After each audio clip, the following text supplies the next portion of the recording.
a joy to have all of you here worshiping with us on this beautiful Sunday morning with a little bit of snow out there to make it look lovely, but the road's clear for us to get here safely, so we are happy to be here. I'm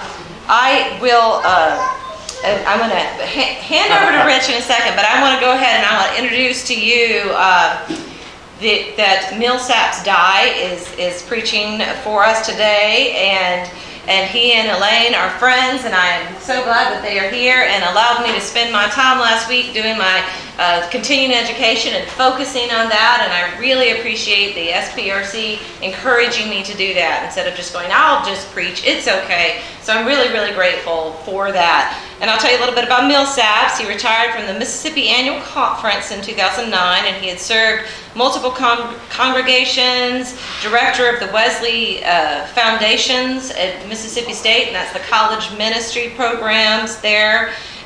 He was at Lake Junaluska in 13 years, served on program staff working with youth, recreation, children, and adult ministries, and that is where Millsaps and Elaine got married, and then he moved back to local church work again in Mississippi for a while. When they retired and moved up to North Carolina, they were in Weaverville, and so when I started started preaching at Mars Hill, they were there, and just wonderful, dear people, and it was a very sad day when they decided to move to Lake Junaluska, back to that holy Methodist land.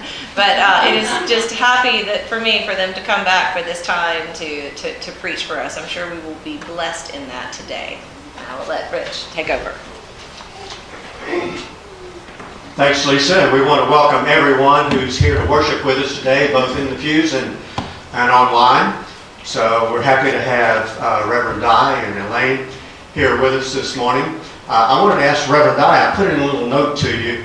Do you know a pastor named John Gatewood? Yes, I do. Okay. Did you know that he comes up here in the summertime and preaches for us on occasion? I did not know